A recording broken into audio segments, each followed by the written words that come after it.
Let's move on and start to add some drums to this piano loop. For the sake of example, I'm going to keep things really simple, but just remember that you can take all of these concepts and apply them in a million different ways. So we're going to add in 2 additional instrument tracks here. And inside of Soundation, we have 2 options for drum machines. One, which is called the drum machine, and the second is called the SPC. More on the SPC later. For now, let's just focus on the drum machine.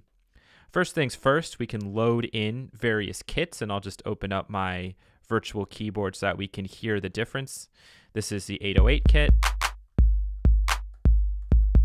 And we'll go to the 707 kit, etc. And these kits are supposed to be modeled after the classic drum machine hardware of the past. And that's why I've been saying 707 and 808. And they all work the same way, 606 up to 909. And if you want more information on those, you can search that in the internet, and there is a plethora of information out there. So for this example, why don't we go with the 909? And all this drum machine is a series of very simple samplers. So when we looked at SAM1, that sampler was meant to emulate a keyboard all the way up and down, okay? So when I play a C3, it gives us the sound of a piano at C3. When I play E3, it gives us the sound of a piano at E3. The drum machine is a little bit different. As I go up the keyboard, we're hearing different one-shot samples.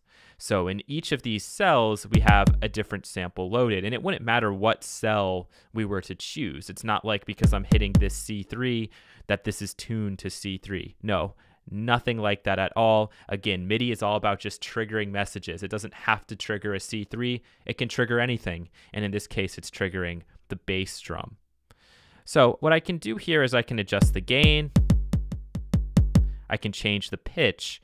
But notice what happens, okay? If I pitch this way up as compared to way down, the sample is actually changing duration. You'll hear that a little bit better with the clap, I think. So the clap way up, very short,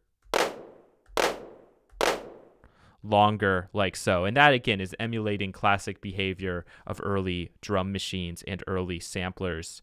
The hold is dependent on the decay. So what I like to do is actually put this hold down to 0 and not even use it at all. And now I can adjust the decay of the sound. So from just a little click and a pop to the full sample, like so.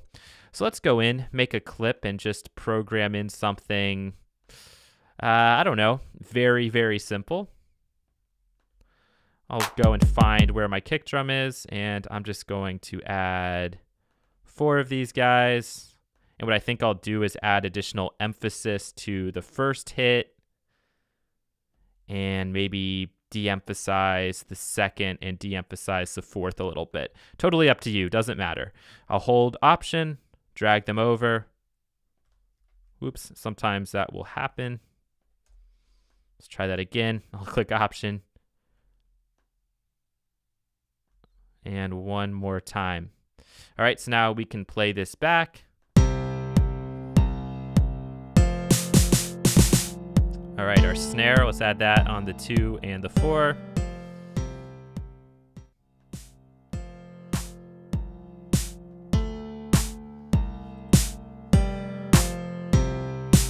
All right, there we go. It's not going to win us a Grammy, but it works for our purposes.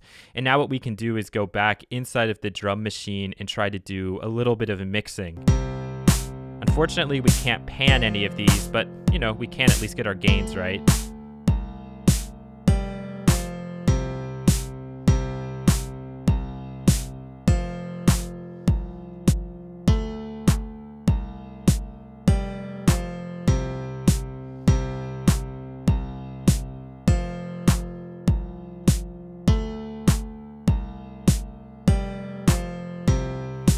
And there we go. That's the drum machine in a nutshell.